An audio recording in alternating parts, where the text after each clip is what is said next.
Hello everyone. आज ये जो वीडियो हम लेकर आए हैं इसमें हम डिस्कस करेंगे टी टेस्ट के बारे में, और वो भी two sample T test. One sample T test के बारे में हम पिछली दो वीडियो में हम बात कर चुके हैं और उसमें हमने 8-10 क्वेश्चंस भी सॉल्व करे थे। आज हम इस वीडियो में बात करेंगे टू सैम्पल टी टेस्ट, यानी कि testing difference between the means of two small samples. दो स्मॉल सैम्पल हैं, अलग अलग हैं, इंडिपेंडेंट हैं, और उसको हम आपस में कंपेयर करेंगे कि उनमें सिग्निफिकेंट डिफरेंस है, यानी जो अंतर है वो सार्थक है या नहीं है। तो हम आगे बढ़ते हैं। यानी कि testing difference between the means of two small samples. Generally क्या होता है, देखिए दो सैंपल हम अलग अलग ले रहे हैं, अलग अलग सोर्स से लिए गए, अलग अलग जगह से लिए गए। अब हम ये पता लगाना चाहते हैं कि उनके माध्य में महत्वपूर्ण अंतर यानी कि सार्थक अंतर है या नहीं है, यानी कि जो दोनों सैंपल हैं वो एक जैसी या एक ही जनसंख्या से लिए गए हैं या नहीं लिए गए हैं। ये हमें सिंपल पता लगाना है कि दो सैंपल हैं, दोनों का मीन हम देखेंगे और चेक करेंगे कि दोनों एक ही जगह से सैंपल लिए गए हैं, यानी कि एक ही पॉपुलेशन से ये दोनों सैंपल लिए गए हैं या नहीं हैं। नहीं, ठीक है। तो देखिए दो सैंपल हैं, ग्रुप 1 है, ग्रुप 2 है। दोनों इंडिपेंडेंट सैंपल हैं, यानी कि दोनों स्वतंत्र सैंपल हैं, एक दूसरे से कोई मतलब नहीं है। अब हमें चेक करना है कि उनका माध्य जो है वो, या जो अंतर है उसमें, वो सार्थक हैं या नहीं है। Whether there is a difference between two unrelated groups, यानी कि दोनों ग्रुप में रिलेशन है या नहीं है। तो इसलिए हम इसको इंडिपेंडेंट यानी कि स्वतंत्र दो सैंपल टी टेस्ट कहा करते हैं। टू सैंपल टी टेस्ट फिर क्या हो गया, if the groups come from two different populations, यानी कि दो डिफरेंट पॉपुलेशन से भी आ रहे हैं, दो अलग अलग प्रजातियां हो सकती हैं, दो अलग अलग शहरों के व्यक्ति हो सकते हैं, तो हम इसको दो नमूना टी परीक्षण कहा करते हैं, यानी कि टू सैंपल टी टेस्ट कहा करते हैं। अब चेक क्यों करते हैं हम ये, हमें पता लगाना होता है, उद्देश्य ये है कि हमें पता लगाना है कि ये दोनों जो सैंपल लिए गए हैं वो एक ही जनसंख्या से लिए गए हैं या नहीं। फिर हमें ये देखना है कि ये दोनों सैंपल जो हैं वो प्रभावित करने वाले कारक एक ही हैं, यानी कि जो इन सैंपल्स को जो अफेक्ट कर रहे हैं वो फैक्टर सेम हैं या अलग हैं। तो ये दो उद्देश्य हमारे होते हैं for testing the two sample T test.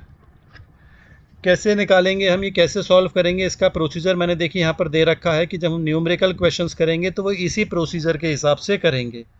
पहला हम डिसाइड करते हैं नल हाइपोथेसिस, यानी शून्य परिकल्पना, कि ये सबसे पहले हम पता लगाएंगे कि जो दोनों सैंपल हैं वो समान माध्य वाली सामान्य जनसंख्या से लिए गए हैं या दोनों जनसंख्या माध्य जो में कोई खास अंतर नहीं है।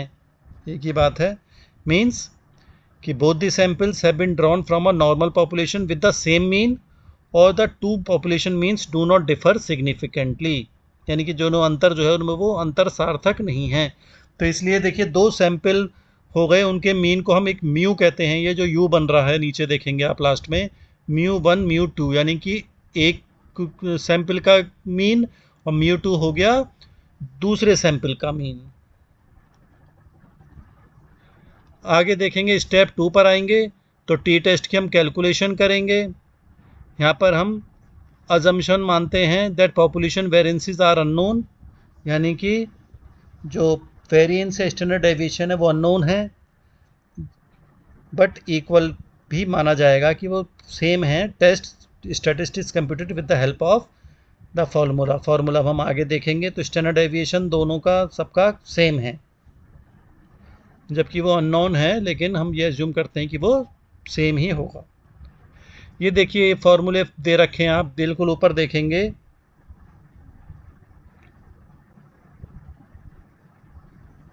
यहाँ पर देखेंगे ऊपर ये आपका फॉर्मूला दे रखा है। ये देखिए टी टेस्ट का फॉर्मूला, मीन 1 यानी म्यू जो था वो मीन 1 मीन 2 हो सकता है। Upon standard deviation 1/n1 plus 1/n2, ये अंडर रूट में है। और इसको घुमाकर आप करेंगे तो ये दोनों ऊपर चले जाएंगे, इधर ऐसे भी कर सकते हैं। तो ऊपर n1 n2 divided by n1 plus n2, दोनों फार्मूले सेम ही हैं ये। और ये वाला फार्मूला पहला वाला और दूसरा वाला और लग रहा है बीच में, देखेंगे आप, ये और लग रहा है। तो दोनों मेथड एक ही है, बस लिखने का तरीका अलग है, ये थोड़े मैथमेटिक्स हो जाती है। तो मीन 1 और मीन 2 यानी दोनों सैंपलों के मीन देख लिए। n1 n2 दोनों सैंपल के ऑब्जर्वेशंस देख लिए कि एक सैंपल में कितने लोग हैं या कितने आइटम्स हैं, दूसरे सैंपल में कितने आइटम हैं। दोनों सैंपल के आइटम्स बराबर होना ज़रूरी नहीं है, किसी सैंपल में ज़्यादा हो सकते हैं, किसी में कम आइटम्स हो सकते हैं। और जो एस है वो कंबाइंड दोनों सैंपल्स का कंबाइंड स्टैंडर्ड डेविएशन होता है। अगर ये स्टैंडर्ड डेविएशन हमें निकालना है तो देखिए नीचे फॉर्मूला दे रखा है आपको, ये देखेंगे आप। स्टैंडर्ड डेविएशन का मीन x1 बार का स्क्वायर करेंगे, ऐसी समेशन x2 माइनस x2 का मीन 2 का स्क्वायर करेंगे upon n1 minus 1 plus n2 minus 1। इस तरह से कैलकुलेशन करेंगे। वही फार्मूला यहाँ पर ये शॉर्ट में दे दिया गया है। लेकिन कभी कभी ऐसा होता है, ये जो फार्मूले हैं ये तब लगाए जाएंगे जब हम एक्चुअल मीन से डेविएशंस निकाल रहे हैं। जब क्वेश्चन करेंगे तो आपको समझ में आ जाएगा और अच्छी तरीके से। लेकिन कभी कभी एक्चुअल मीन जो निकालते हैं हम, जो मीन 1 मीन 2 निकाले हैं वो फ्रैक्शंस में, पॉइंट्स में होते हैं, डेसिमल्स में हो जाते हैं। तो हम अपनी कैलकुलेशन को बचाने के लिए हम जो डेविएशंस लेंगे वो एज्यूम्ड मीन से ले लेते हैं। तो उस केस में ये नीचे वाला फार्मूला स्टैंडर्ड डेविएशन का बदल जाएगा अगर हम एज्यूम्ड मीन से लेंगे। तो फार्मूला देखिए सिंपल लिखा हुआ है, आप पढ़ सकते हैं। और फिर इस फार्मूले को हम यूज़ करेंगे। और अगर स्टैंडर्ड डेविएशन दोनों सैंपलों का गिवन है अलग अलग, तो हम दोनों को कंबाइंड कर सकते हैं, वो सबसे नीचे दे रखा है। तो ये फार्मूले जब आप समझ जाएंगे, जब हम क्वेश्चन करेंगे तो उसमें हम अप्लाई करेंगे तो आपको ये अच्छी तरीके से समझ में आ जाएंगे। तीसरा स्टेप है हमारा डिग्री ऑफ फ्रीडम। ये हर बार देखते हैं क्योंकि हमें टेबल वैल्यू देखनी पड़ती है। तो दो सैंपल हैं n1 प्लस n2। पहले वाले जब हम 1 सैंपल टी टेस्ट पढ़ा था हमने, तो उसमें n जो होता था एक ही सैंपल होता था, तो n-1 करते थे। लेकिन यहाँ पे 2 सैंपल हैं तो -2 करेंगे। स्टेप 4 देखेंगे, डिसीजन लेंगे। अब देखिए दो बातें होंगी जो हमारी, क्योंकि हमें टेबल वैल्यू में देखना पड़ेगा। पिछली वीडियोज़ में आप देख सकते हैं, मैंने कई बार आपको टेबल वैल्यू देखना सिखाया था, उसको आप पिछली वीडियो को देखें पहले। तो उसमें अगर हम, हमारी जो टेबल वैल्यू आएगी और एक हमारी जो टी वैल्यू जो हम कैलकुलेट करेंगे वो आएगी। तो अगर कैलकुलेटेड वैल्यू ऑफ टी ज़्यादा आती है टेबल वैल्यू से, तो डिफरेंस जो है वो सिग्निफिकेंट यानी सार्थक माना जाएगा, महत्वपूर्ण माना जाएगा, सार्थक माना जाएगा। और अगर कैलकुलेटेड वैल्यू कम आती है तो नल हाइपोथेसिस एक्सेप्ट हो जाएगा, यानी कि डिफरेंस दोनों में कोई खास अंतर, सार्थक अंतर नहीं है। अब हम न्यूमेरिकल प्रॉब्लम्स देख लेते हैं, जिससे कि ये जो हमने थ्योरी पढ़ी है, ये फार्मूले पढ़े हैं, तो ये आपको समझ में आ जाए कि किस तरह से हमें ये फार्मूले यूज़ करने हैं। तो अब हम क्वेश्चंस देखते हैं। तो हम क्वेश्चन देख लेते हैं। इस वीडियो में हम 3 क्वेश्चन देखेंगे, जिससे कि जो अभी हमने फार्मूले देखे हैं उसको कैसे यूज़ करना है, कहाँ कहाँ कौन सा फार्मूला लगाना है, वो हम सीख जाएंगे। तो फार्मूले को किस तरह से अप्लाई करना है वो हम इन 3 क्वेश्चंस में देखेंगे। तो पहला क्वेश्चन हम शुरू करते हैं। This is question number 1। ठीक है। तो यहाँ पर देखिए क्वेश्चन में कहा गया है कि हमारे पास 2 डाइट हैं, डाइट ए डाइट बी, मतलब 2 भोजन हैं, 2 आहार हैं, यानी खाना खिलाना है, जिसमें 10 व्यक्तियों को भोजन एक खिलाना है और 12 व्यक्तियों का दूसरा सैंपल है, उसमें हम डाइट बी खिला रहे हैं उनको, यानी कि दोनों को अलग अलग डाइट दी जा रही है, दोनों सैंपल्स को। अब हमें चेक करना है कि दोनों डाइट का अंतर सार्थक है या नहीं है। दोनों डाइट के बारे में ये भी बता रखा है कि जब डाइट दी जा रही है तो व्यक्तियों का वजन बढ़ रहा है, तो वजन जो बढ़ रहा है उसकी डिटेल्स भी हमें दे रखी हैं कि कितना कितना वजन बढ़ा है। वजन किलोग्राम में हो सकता है, किसी में भी हो सकता है, ग्राम हो किलोग्राम हो, हमें तो वैल्यूज से मतलब है। तो डाइट ए में आप देखेंगे कि 10 व्यक्तियों का डाइट ए में कितना वजन बढ़ा है। एक का 10 है, 6, 16, 17 इस तरह से बढ़ा है। डाइट बी में भी बढ़ा है 7, 13, 22, 15, 12, 14, 18, 8, 21, 23, 10, 17, ये इसमें 12 व्यक्ति हैं। अब हमें देखना है कि दोनों डाइटों का जो हिसाब किताब है उसमें जो अंतर है वो सार्थक है या नहीं है। ठीक है, तो किस तरह से हम क्वेश्चन को करेंगे वो हम देख लेते हैं। पहले आप क्वेश्चन को कॉपी कर लीजिए जिससे कि अब हम सॉल्व करें तो आपको परेशानी ना हो। ठीक है, तो सबसे पहले तो हम शून्य परिकल्पना यानी कि नल हाइपोथेसिस हम बना लेते हैं। क्वेश्चन आपने कॉपी कर लिया होगा। हम नल हाइपोथेसिस लिखेंगे पहले।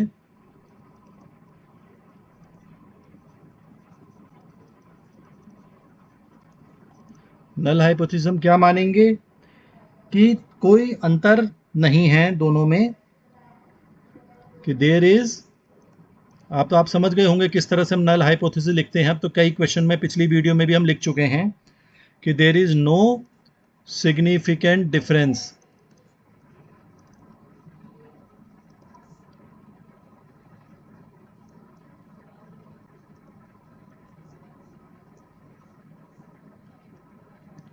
बिटवीन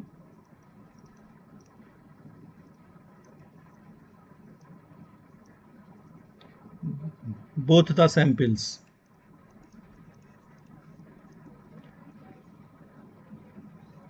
ठीक है, यानी कि दोनों सैंपल्स में कोई सार्थक अंतर नहीं है। ये हमारा क्या हो गया, नल हाइपोथेसिस हो गया। ठीक है, अब हमें दोनों का मीन निकालना है। तो मीन वन कैसे निकालेंगे आप, यानी कि सैंपल वन का मीन हमने मीन वन नाम दे दिया, दूसरे का नाम हमने दे दिया मीन टू।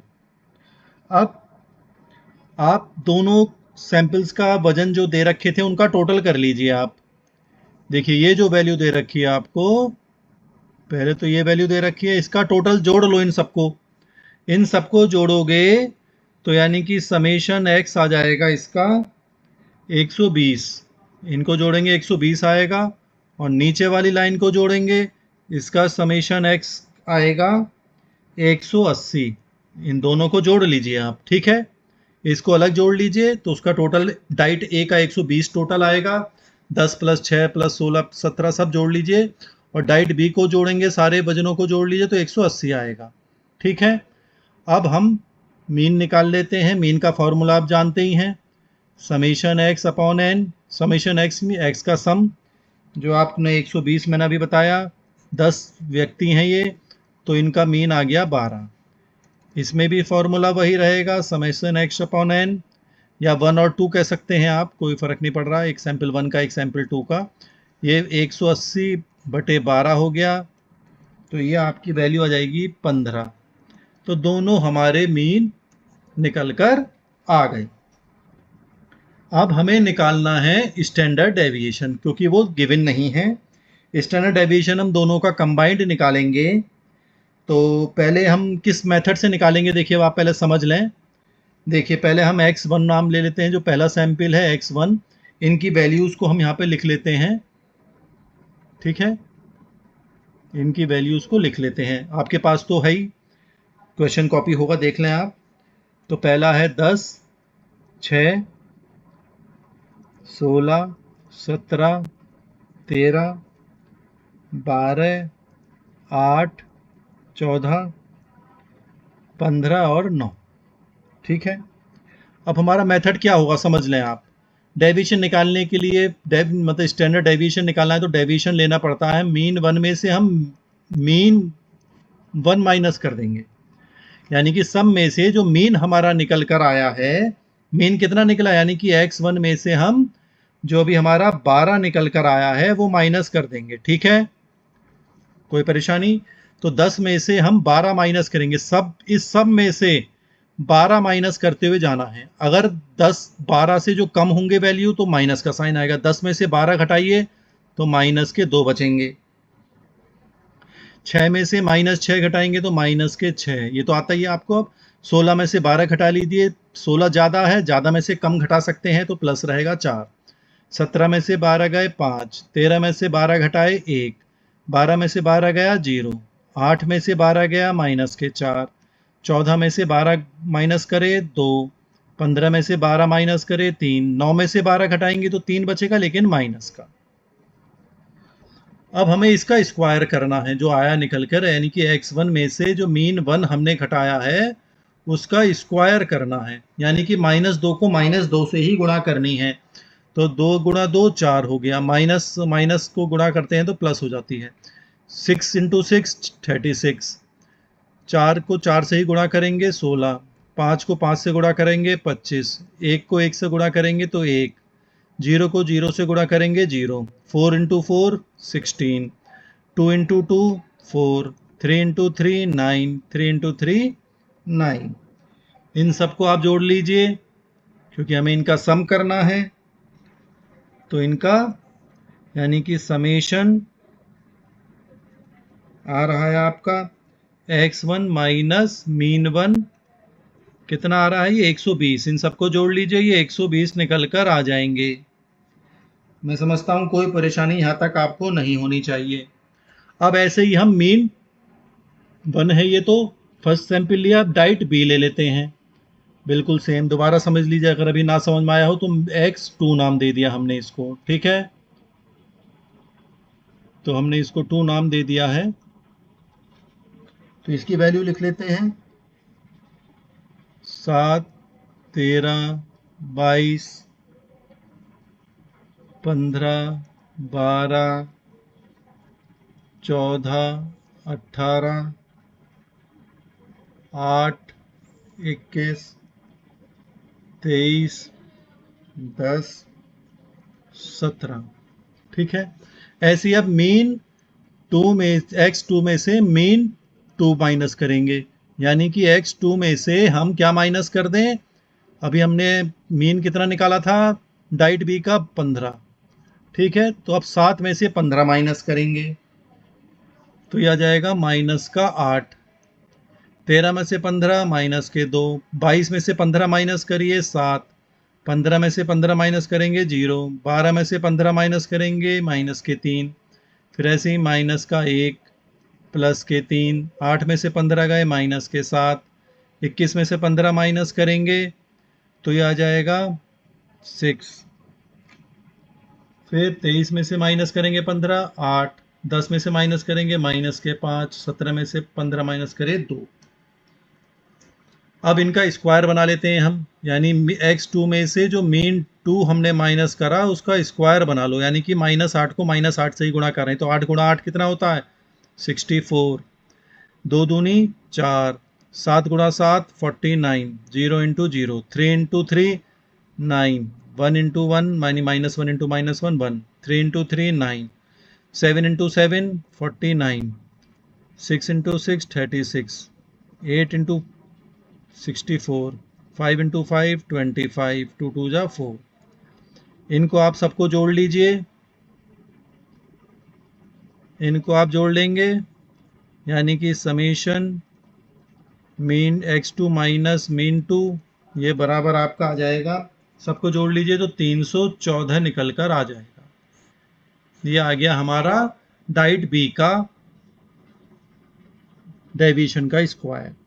अब हम फार्मूला लगा लेते हैं स्टैंडर्ड डेविएशन का। फार्मूला आपने वहाँ पे कॉपी करे होंगे, आपने जो शुरू में मैंने बताए थे, देख सकते हैं आप। समेशन x1 माइनस मीन 1 का square plus summation x2 minus mean 2 का स्क्वायर जो भी हमने निकाला है, इसको हम डिवाइड करेंगे n1 प्लस n2 माइनस 2, और ये सब जो रहेगा ये अंडर रूट में रहेगा।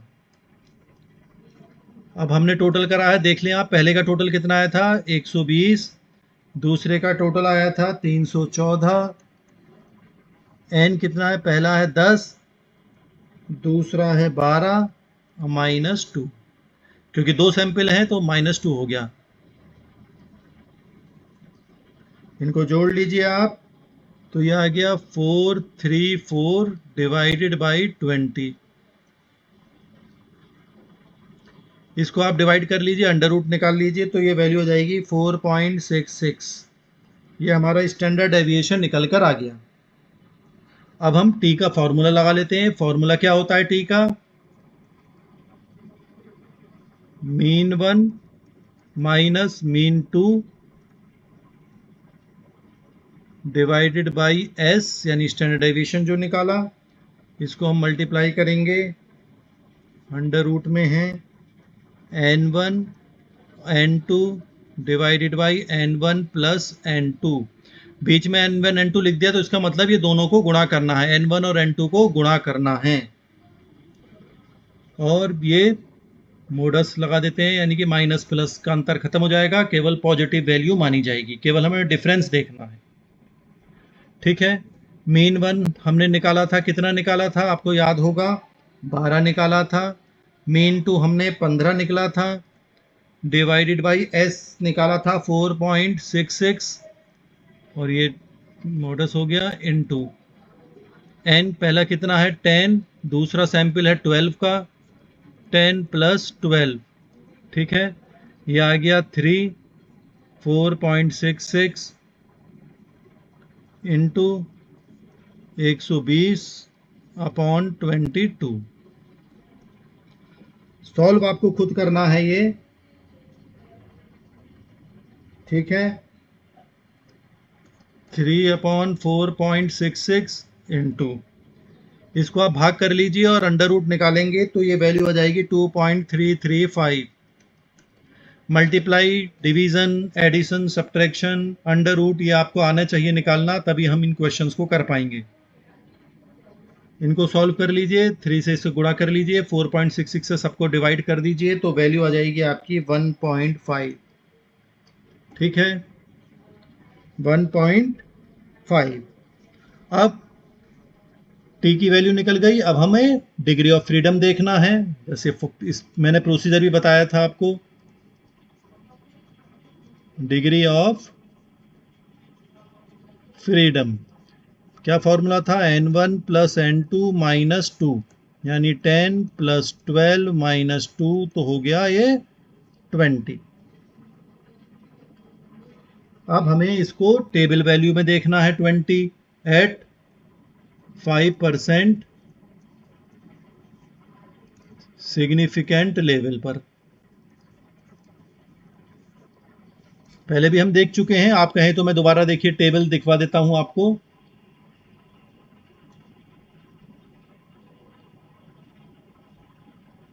टेबल आपको आनी चाहिए देखनी।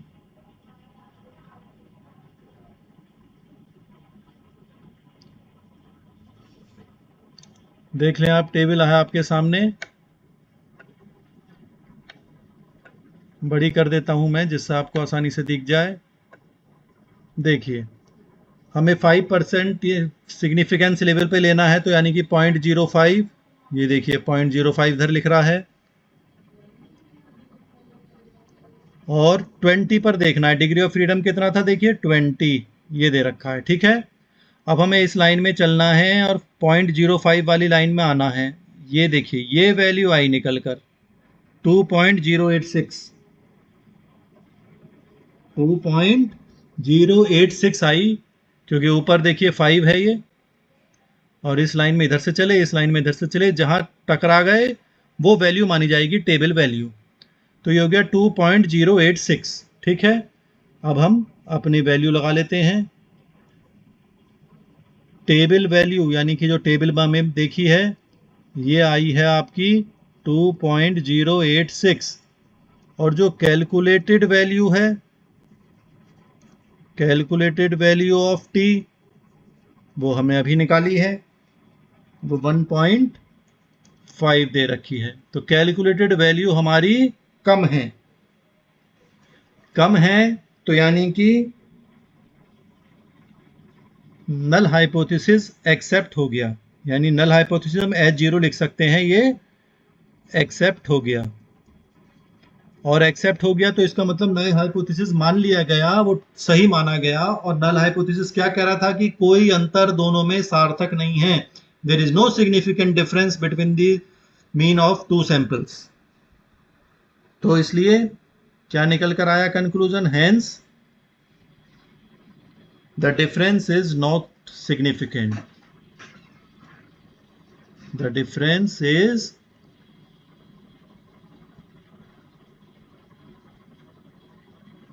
Not significant. ठीक है, तो यानी कि जो क्वेश्चन में पूछा गया कि ये दोनों सैंपल लगभग एक जैसे ही हैं, डाइट ए और डाइट बी जो दी जा रही है उनमें कोई ज़्यादा अंतर है, तो कंक्लूजन क्या निकला कि दोनों में कोई सार्थक अंतर नहीं है, क्योंकि हमारा कैलकुलेटेड वैल्यू जो था, टी की वैल्यू जो निकाली थी वो कम है, टेबल वैल्यू ज़्यादा है। तो जब टेबल वैल्यू ज़्यादा होती है तो हम नल हाइपोथेसिस को एक्सेप्ट कर लेते हैं, यानी कि कोई सार्थक अंतर नहीं है। तो इस तरह से ये हमारा देखिए पहला क्वेश्चन कंप्लीट हो गया। कोई समस्या हो आप कमेंट बॉक्स में लिख दीजिएगा। बार बार वीडियो को देखें, इन क्वेश्चंस को आप अपने आप सॉल्व करने की कोशिश करें, तभी आपको ये प्रैक्टिस हो पाएगी। ठीक है, दूसरा क्वेश्चन देखिए लेकर आते हैं हम।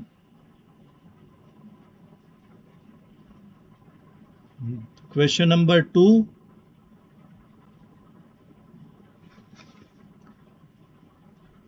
देखिए क्वेश्चन नंबर 2 आ गया है आपके पास, सामने देखें।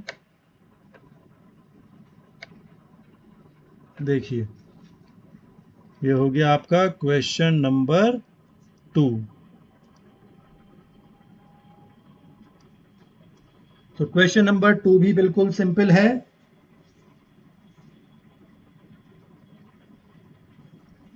देखिए दो स्कूल हैं यहां पर, समझने का क्वेश्चन है।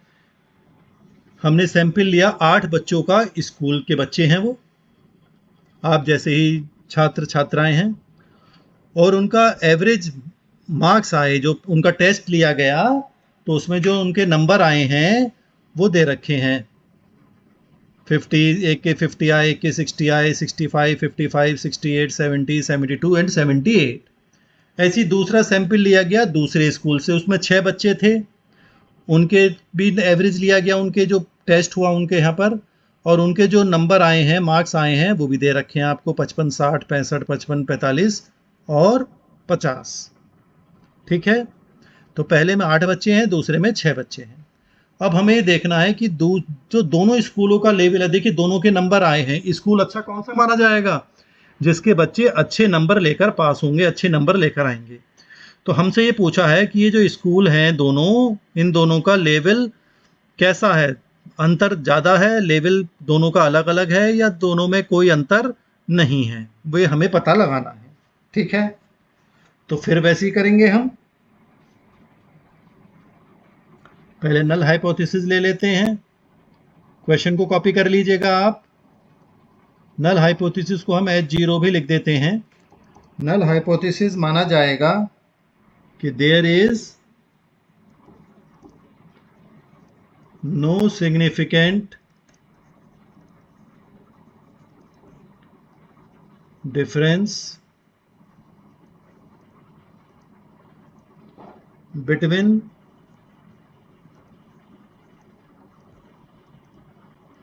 the level of two schools।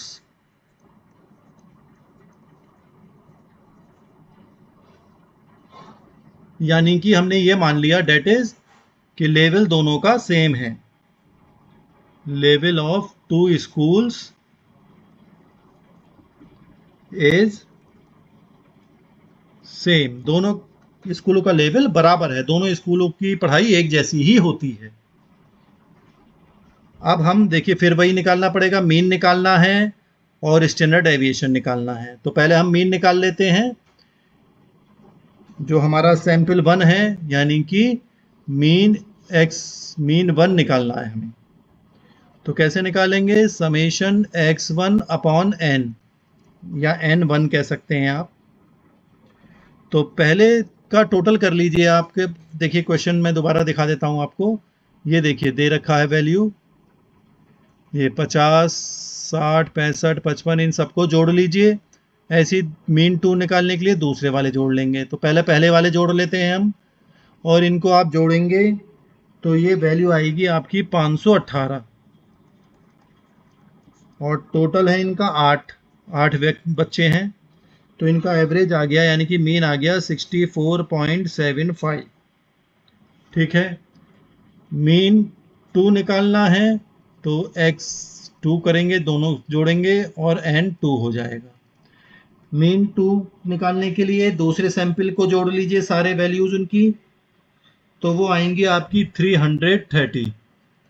यहाँ पर केवल आपके 6 बच्चे हैं, तो 6 से डिवाइड करेंगे तो ये आएगा 55। ठीक है, अब स्टैंडर्ड डेविएशन निकालना है। स्टैंडर्ड डेविएशन निकालने के लिए मैंने बताया था कि हमने डेविएशन जो था पिछले सवाल को अगर आपको याद होगा तो उसमें जो मीन निकल कर आया था उससे ही हमने सारे वैल्यूज को माइनस करा था। आपको याद होगा, एक में 12 आया था, एक में 15 आया था। यहाँ पर भी हम वो कर सकते हैं, लेकिन यहाँ पर देखिए ये पॉइंट में आ रहा है, ये वैल्यू देखिए 64.75। तो जब हम माइनस करेंगे फिर उसका स्क्वायर करेंगे तो ये बहुत बड़ी कैलकुलेशन हो जाएगी। तो इसलिए हम यहाँ पे एज्यूम्ड मीन से सवाल करेंगे, जो स्टैंडर्ड डेविएशन का दूसरा फॉर्मूला है। मैं चाहता हूं कि इसमें तीनों हम जो क्वेश्चन कर रहे हैं उसमें सारे फॉर्मूले कब अप्लाई होंगे ये आपको पता चल जाए। तो पहले वाले में मीन जो दे रखा था वो फुल वैल्यू थी, 12 आ गया, 15 आ गया, दशमलव में नहीं थी, डेसिमल यानी पॉइंट्स में नहीं थी, तो वो आसानी से हो गया। लेकिन जब पॉइंट्स में है तो करने को तो आप कर सकते हैं, लेकिन कैलकुलेशन टफ हो जाएगी, भारी हो जाएगी। तो इसलिए अब हम एज्यूम्ड मीन लेकर करते हैं। ठीक है, तो मैं देखिए कैसे करेंगे मैं बता देता हूं आपको। x1 की वैल्यू देख लेते हैं पहले हम। ठीक है, x1 में वैल्यू आप देखेंगे तो पहला है 50, 60, 65, 55, 68, 70, 72, 78। ठीक है, फिर वैसे ही करेंगे, x1 में से हम एज्यूम्ड मीन माइनस करेंगे a, यानी कि x1 में से हम कोई भी वैल्यू मान लीजिए, आप मान लीजिए 60 मान ली हमने, तो हम ये 60 माइनस करते हुए जाएंगे। कुछ भी आपका मन करे वो एज्यूम कर सकते हैं, जो आपका मन करे, 1 से लेकर करोड़ों तक जो आपकी इच्छा हो वो वैल्यू मान लीजिए, लेकिन हम इनमें से ही मान लेते हैं तो कैलकुलेशन थोड़ी इजी हो जाती है। कोई बीच की वैल्यू मान लो तो ज़्यादा अच्छी रहती है। अब देखिए आपका सबसे कम 50 है और सबसे ज़्यादा 78 है, तो हमने लगभग बीच में 60 के आसपास मान लिया, यानी कि 60 मान ली। अब इससे आप माइनस करेंगे, 60 को सब में से माइनस कर दीजिए, तो 50 माइनस 60 माइनस के 10, 60 में से 60 माइनस करे 0, 65 में से 5। तो देखिए वैल्यू छोटी छोटी आ रही हैं, तो कोई परेशानी की बात नहीं है। 70 में से 60 माइनस करे 10, फिर ये 12 और ये 18।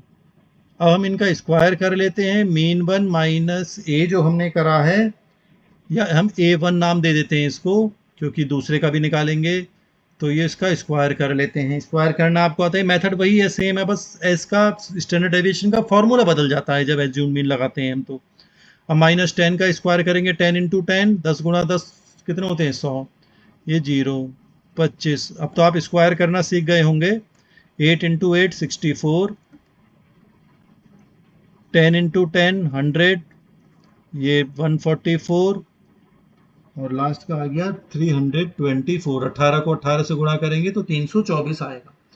और फिर आप क्या करेंगे, यहाँ पर देखिए इसको भी हमें जोड़ना है, माइनस वाले अलग जोड़ लीजिए। माइनस की देखिए 15 है, ये एक माइनस का 10 है और एक माइनस का 5 है, माइनस के 15। और ये प्लस वाले अलग जोड़ लीजिए, 5, 8, 10, 12, 18, इनको अलग जोड़ लीजिए और उनमें से 15 घटा दीजिए, तो ये आपकी वैल्यू आ जाएगी 38। और इसका टोटल करेंगे तो ये आएगा आपका 782। ये तो हमारा आ गया सैंपल 1 का। ठीक है, अब हम सैंपल 2 देख लेते हैं। सैंपल 2 हमने x2 नाम दे दिया, इनकी वैल्यू भी लिख लेते हैं अब हम। इसमें कम वैल्यू हैं 55, 60, 65, 55, 45 और 50। इसमें भी वैसे ही करेंगे, x2 में से एज्यूम्ड मीन यानी एज्यूम 2 माइनस कर लेते हैं, यानी कि x2 में से हम यहाँ पर भी हम चलिए 60 मान लेते हैं, तो ये 60 माइनस कर लेंगे। ठीक है, आपकी जो इच्छा है वो मान सकते हैं, कोई परेशानी की बात नहीं है। मैंने 60 मान लिया, तो 55 में से 60 माइनस करेंगे, माइनस के 5, ये 0, ये 5, ये -5, -15 और माइनस के 10। इसमें देखिए माइनस ज़्यादा आ रहा है, तो ये माइनस के 30 हो गए। आप देखेंगे माइनस माइनस सब जोड़ लो और 5 घटा दो इसमें, 5 क्योंकि प्लस का है, ये प्लस का है, तो ये घटा देंगे तो माइनस के 30 बच गए। अब इनका स्क्वायर बना लेते हैं, x2 माइनस a2 का स्क्वायर। ठीक है, 5 इंटू 5 25, 0 25 25, 15 गुणा 15 225, 10 गुणा 10 100। इनको जोड़ लीजिए आप, तो ये आ जाएंगे 400, 400 आ गया टोटल।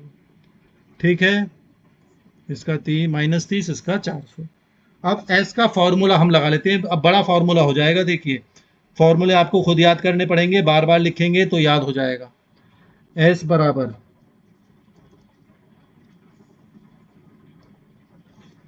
देखिए फॉर्मूला बड़ा हो गया है, समेशन जो अभी हमने निकाला x1 माइनस a1 का स्क्वायर, उसका सम लिखेंगे, plus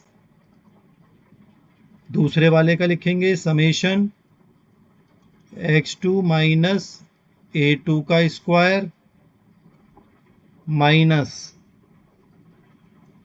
n1 mean 1 minus a1 का स्क्वायर माइनस n2 और मीन 2 माइनस a2 का स्क्वायर।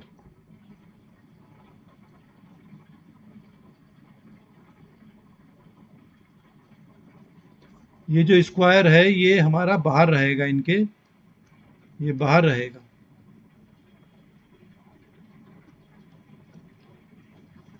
यानी कि मैं साफ साफ लिख देता हूं आपके लिए,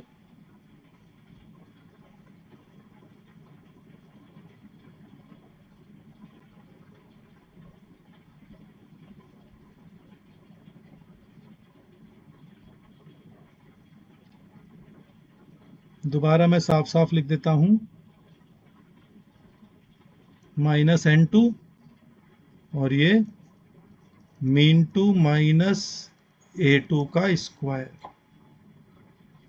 ठीक है, अब हम फॉर्मूला बड़ा हो गया है, नीचे n1 प्लस n2 माइनस 2 और ये सब गया अंडर रूट में।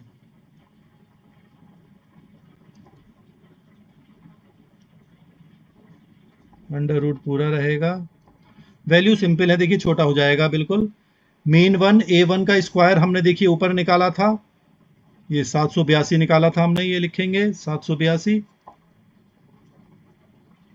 और दूसरे का भी हमने निकाला है ये 400। फॉर्मूला के क्वेश्चन आप साथ साथ करते रहेंगे तो आसानी रहती है, तो दोनों वैल्यू लिख लेते हैं यहाँ पर, 782 प्लस दूसरे का 400 माइनस n1। n1 कितने थे यहाँ पे, 8 व्यक्ति थे, 8 बच्चे थे। मीन 1 हमने निकाला था 64.75 माइनस a1 हमने कितना एज्यूम करा, 60। ऐसे ही दूसरा निकालेंगे, इसमें हमारी वैल्यूज थी, सैंपल कितना है 6 है।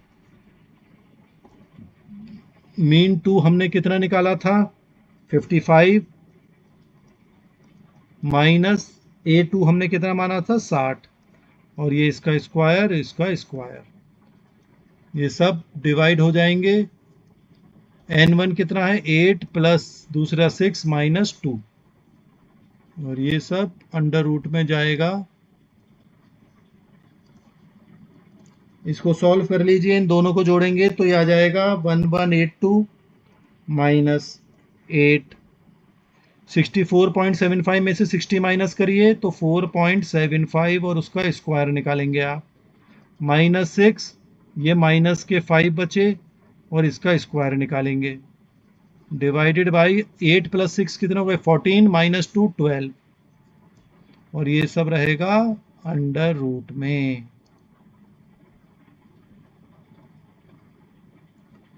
इनका स्क्वायर देख लेते हैं अब, ये तो 1182 ऐसे ही रहेगा, माइनस 4.75 का स्क्वायर निकालेंगे और 8 से मल्टीप्लाई कर देंगे आप, तो या पहले अलग दिखा देता हूँ मैं आपको, -8 तो है ही, इंटू 4.75 का स्क्वायर करेंगे तो लगभग 22.56 आएगा। ऐसे -6 गुणा 25 आ जाएगा। 5 गुणा 5 कितना होता है? 5 पंजे 25, 5 इंटू 5 25, यानी 5 5 जा 25 डिवाइडेड बाई 12। अब बस, अब आप गुणा अपना मल्टीप्लाई कर लीजिए, 1182 ऐसे ही रहेगा। 8 को 22.56 से मल्टीप्लाई कर लीजिए आप, तो ये आ जाएगा 180.48 पॉइंट्स में थोड़ा ऊपर नीचे हो सकता है।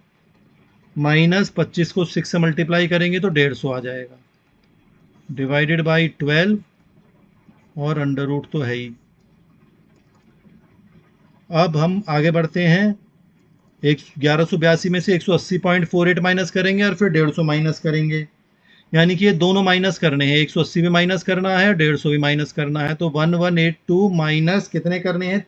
दोनों को मिला लो, 330.48 अपॉन 12 तो है ही नीचे, माइनस माइनस एक साथ जोड़ दिए हमने, क्योंकि 1182 में से दोनों घटाने हैं तो दोनों जोड़ के घटा देंगे।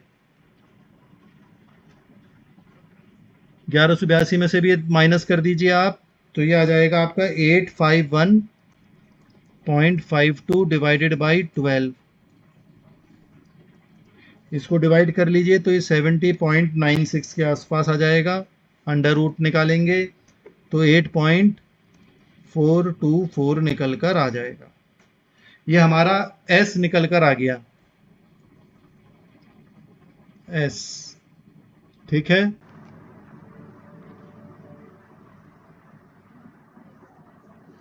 अब हम t की वैल्यू निकालते हैं।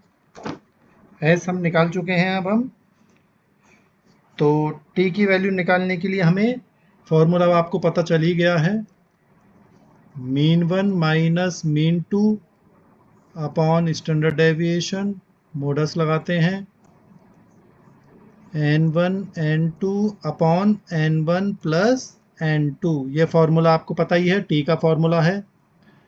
मीन 1 आपको याद हो, अभी हमने निकाला है 64.75 माइनस दूसरे का निकाला था 55, स्टैंडर्ड डेविएशन अभी हमने निकाला है 8.424 into 8 plus 8 into 6 upon 8 plus 6। बस अब आपको ये सॉल्व करना है। 64 मॉडस है, इसमें से 55 माइनस करेंगे तो ये 9.75 अपॉन 8.424 इंटू 8 इंटू 6 48 और ये 14, तो ये हो गया आपका 9.75 8.424 इंटू अंडर रूट आएगा आपका 3.43। अंडर रूट आपको निकालना आता ही है, तो ये हो गया 9.75 अपॉन 8.424 इंटू 1.85, इसका अंडर रूट आएगा 1.85। अब आप इसको सॉल्व कर लीजिए, 9.75 को 1.85 से मल्टीप्लाई कर लीजिए तो ये आ जाएगा आपका 18.0375 डिवाइडेड बाई 8.424। इसको डिवाइड कर लीजिए अब 8 से, 8.424 से 18 को, तो वैल्यू आ जाएगी आपकी 2.14। ठीक है, तो ये t की वैल्यू निकल कर आपकी आ गई। अब हम, आपको पता ही है, डिग्री ऑफ फ्रीडम देखते हैं, वो n1 प्लस n2 माइनस 2 देखते हैं। तो 8 प्लस 6 माइनस 2, ये हो गया आपका 12। लेवल ऑफ सिग्निफिकेंस हम कितने पर देखते हैं? 5%, यानी कि 0.05 पर। टेबल में हम देख सकते हैं, मैं चलिए दोबारा दिखा देता हूँ, पिछले क्वेश्चन में हमने टेबल देखी थी। देखिए ये टेबल है, 0.05 है और ये 12 पर देखनी है हमें। 12 पर इधर जाएंगे वैल्यू तो 2.179 आएगी। देखिए आप 2.179, तो अब हम वापस चले जाते हैं, 2.179 वैल्यू आएगी। तो टेबल वैल्यू हमारी हो गई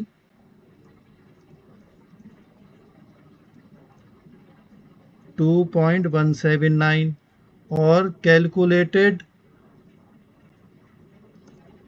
टी वैल्यू हमारी कितनी आई है, अभी हमने निकाली है 2.14। कैलकुलेटेड वैल्यू कम है, टेबल वैल्यू ज़्यादा है, तो यानी कि नल हाइपोथेसिस एक्सेप्ट हो गया। इसका मतलब हाइपोथेसिस एक्सेप्ट हो गया, ट्रू है, तो इसका मतलब no significant difference between the level of two schools. दोनों स्कूलों में सेम पढ़ाई हो रही है, दोनों का लेवल सेम है, कोई अंतर नहीं है। तो इस तरह से ये क्वेश्चन हमारा कंप्लीट हो गया। ठीक है, अब हम एक क्वेश्चन और देख लेते हैं। क्वेश्चन मैं कॉपी करता हूं, इधर देखिए अभी।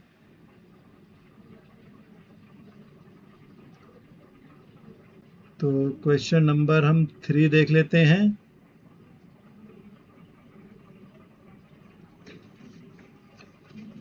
क्वेश्चन नंबर 3 ये देखिए, छोटा सा क्वेश्चन है, इसमें ज़्यादा कैलकुलेशन हमें नहीं करनी है। पढ़ लीजिए सवाल को। देखिए यहाँ पर दे रखा है, देखिए 2 कंपनी है बल्ब की। एक है बजाज कंपनी, जो बजाज बल्ब हमने 10 लिए और वो 1600 घंटे चलते हैं, और उसमें स्टैंडर्ड डेविएशन हमें बता रखा है 360 घंटे। फिर एलजी बल्ब हमने लिए, 15 बल्ब लिए, 15 बल्ब का सैंपल लिया और उनकी लाइफ है 1200 घंटे। उसका डेविएशन, स्टैंडर्ड डेविएशन है 340 घंटे। अब हमें पता लगाना है कि दोनों की जो लाइफ है, जो उनका चलने का समय है, वो सार्थक है या नहीं है, मतलब दोनों में अंतर ज़्यादा है, अंतर सार्थक है या नहीं है। ठीक है, तो 2 बल्ब हैं। तो पहले तो आप जानते ही हैं, हम नल हाइपोथेसिस ले लेते हैं। H0 हम क्या मानते हैं कि कोई अंतर नहीं है, no significant difference between mean life of 2 bulbs. दोनों बल्ब्स के में की लाइफ में कोई अंतर नहीं है। ठीक है, अब देख लेते हैं हमें दिया हुआ क्या क्या है। मीन 1 दे रखा है, मीन 2 दे रखा है। पहला मीन 1 दे रखा है हमें 1600 घंटे, और दूसरे का मीन दे रखा है 1200 घंटे। स्टैंडर्ड डेविएशन 1 दे रखा है हमें 360 घंटे। स्टैंडर्ड डेविएशन 2 दे रखा है हमें, स्टैंडर्ड डेविएशन का साइन होता है 340 घंटे। ठीक है, फिर हमें N1 दे रखा है, 10 बल्ब है। N2 में हमारे पास 15 बल्ब है, यानी एक सैंपल में 10 बल्ब, दूसरे सैंपल में 15 बल्ब। ठीक है, सब चीज़ें गिवन है देखिए यहाँ पे आपको। तो हमें फॉर्मूला लगाना है, लेकिन यहाँ पर जो S लेते हैं हम वो कंबाइंड लेते हैं स्टैंडर्ड डेविएशन। तो हम कंबाइंड स्टैंडर्ड डेविएशन का फॉर्मूला लिख लेते हैं। फॉर्मूला है N1 स्टैंडर्ड डेविएशन 1 का square plus N2 standard deviation 2 का स्क्वायर, और divided by N1 plus N2 minus 2। ये इसका फॉर्मूला रहेगा। सब चीज़ें हमें पता है। N1 10 है, स्टैंडर्ड डेविएशन 1 है हमारा 360, उसका स्क्वायर लेना पड़ेगा, प्लस N2 15 बल्ब है, और फिर हमें 340 जो है स्टैंडर्ड डेविएशन 2 का, उसका स्क्वायर लेना पड़ेगा। और ये हो गया 10 प्लस 15 माइनस 2, सब अंडर रूट में रहेगा।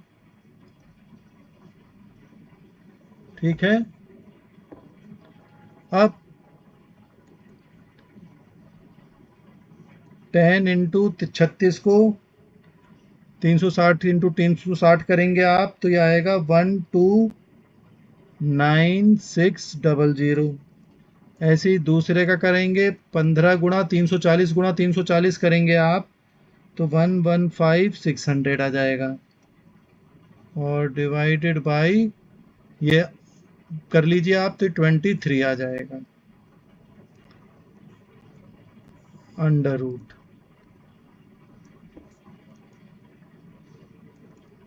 वैल्यू निकालेंगे तो अब इन दोनों को मल्टीप्लाई कर लीजिए, 1296000 प्लस इसको मल्टीप्लाई करेंगे आप 15 से, 1,15,600 को 15 से गुणा करेंगे तो 1734000 आ जाएगा, डिवाइडेड बाई 23 है ही, और अंडर रूट।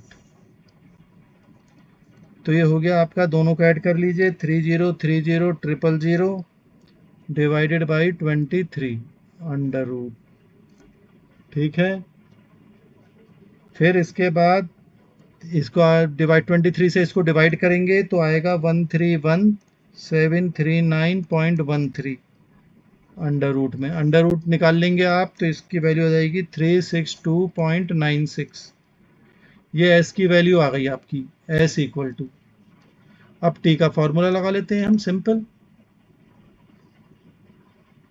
वो तो आप जानते ही हैं,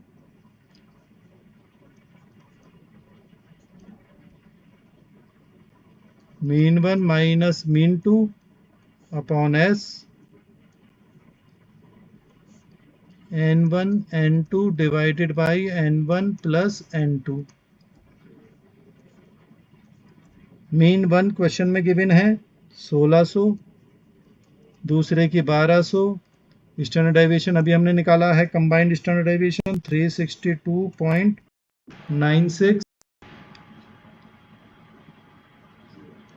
और ये मल्टीप्लाई कर लेंगे हम 10 इंटू 15 अपॉन 10 प्लस 15। ठीक है,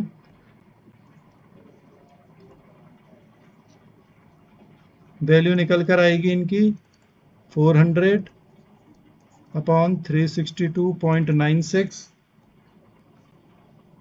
इंटू 150 अपॉन 25।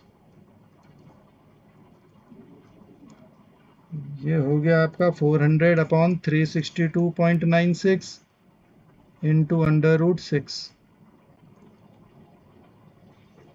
400 अपॉन 362.96 गुणा 6 का अंडर रूट निकाल लीजिए तो 2.4495 के आसपास आएगा, और इसको आप सॉल्व कर लीजिए, ऊपर को इसको गुणा कर लीजिए, फिर 362.96 से डिवाइड कर दीजिए तो यह आ जाएगा 979.8 डिवाइडेड बाई 362.96, डिवाइड करेंगे तो 2.699 आ जाएगा। फिर आप जानते ही हैं degree of freedom n1 plus n2 minus 2, तो ये हो गया 10 प्लस 15 माइनस 2 यानी कि 23, 5% सिग्निफिकेंस लेवल पर।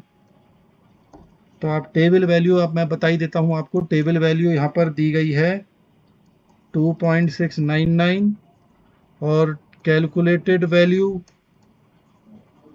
ऑफ टी हमारी कितनी आई है, अभी हमने कैलकुलेट करा है टी 2.699 आई है, जबकि टेबल वैल्यू है 2.069। सही कर लेते हैं, 2.069 है ये वैल्यू, टी की वैल्यू। तो टेबल वैल्यू कम है, कैलकुलेटेड वैल्यू ज़्यादा है, तो हमारी नल हाइपोथेसिस रिजेक्ट हो गया।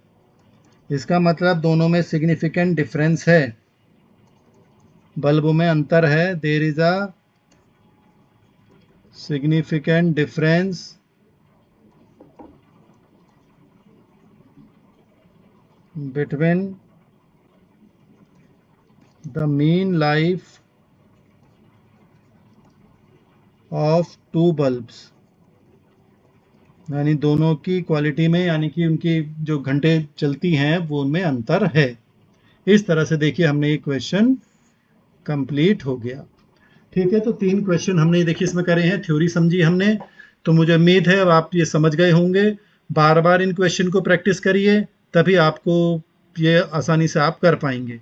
जितना आप प्रैक्टिस करेंगे उतना ही आपके फ़ायदे में रहेगा। फिर भी कोई समस्या हो आप कमेंट बॉक्स में लिख दीजिएगा। Thank you.